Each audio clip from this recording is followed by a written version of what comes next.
Cost to be excluded. Ind AS में एक specific paragraph है कि हम लोग ये 4 तरह के कॉस्ट को इन्वेंट्री के कॉस्ट में कभी भी ऐड नहीं करेंगे।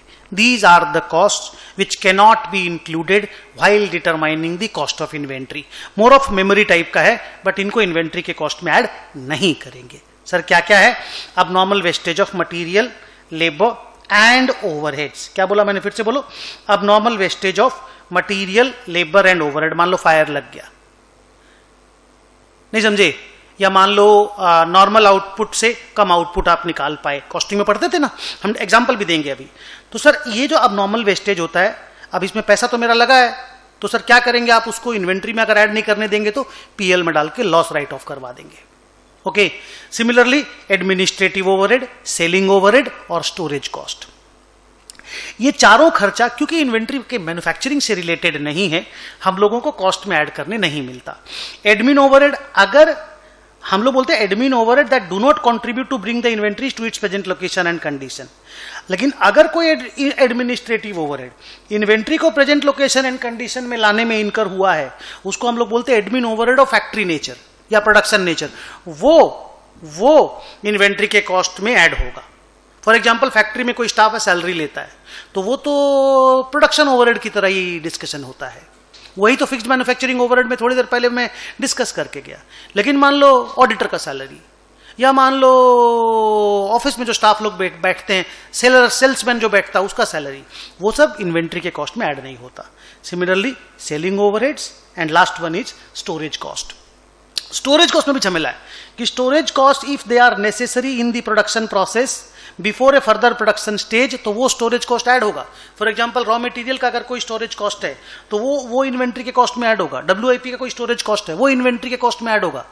लेकिन अगर फिनिश गुड्स को आप स्टोर करके रखे हो तो वो इन्वेंट्री के कॉस्ट में ऐड नहीं होगा। So I am repeating, these are the 4 expenses या कॉस्ट या items which we do not include in the cost of inventory. They are directly going to be transfer to P&L। अब normal wastage is 1, admin overhead is the second one, selling overhead is the third one and storage cost is the fourth one। अच्छा, अब normal wastage के determination को लेकर के, ऐसे तो आपने इंटरमीडिएट में इसको पढ़ा होगा, बट स्टिल अगर आप भूल भाल गए हैं तो मैंने एक छोटा सा एग्जांपल के थ्रू से मैं उसको एक्सप्लेन करने की कोशिश कर रहा हूं। आप जरा मेरे साथ बोर्ड पे देखो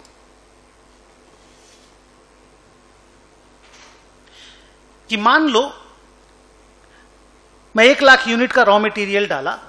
नॉर्मली मुझे लगता है कि 10% मेरा नॉर्मल लॉस है, पर इस साल मेरा 85,000 का ही आउटपुट निकला। माने 90,000 मेरा निकलना चाहिए था, पर मेरा 85,000 का आउटपुट निकला।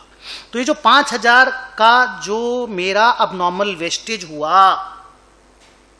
ना, ये P&L में ट्रांसफर होगा and they will be considered, इनका वैल्यूएशन जब करेंगे ना, they will be considered as good unit. तो सर कैसे इसका मेजरमेंट होता है कि मान लो मेरा टोटल मैन्युफैक्चरिंग कॉस्ट 12 लाख रुपया का हुआ, तो हम ऐसा सोचेंगे कि 12 लाख रुपया 90,000 यूनिट्स का खर्चा है, इसमें मेरा 85,000 मेरे पास है और 5,000 अब नॉर्मल लॉस है।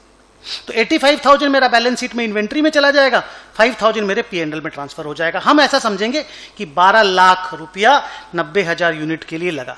तो देखो 12 lakh divided by 90,000 is 13.333। Inventory में 85,000 into 13 that is 11,33,000। Transfer to P&L में 5,000 इंटू 13 दैट इज 66,667।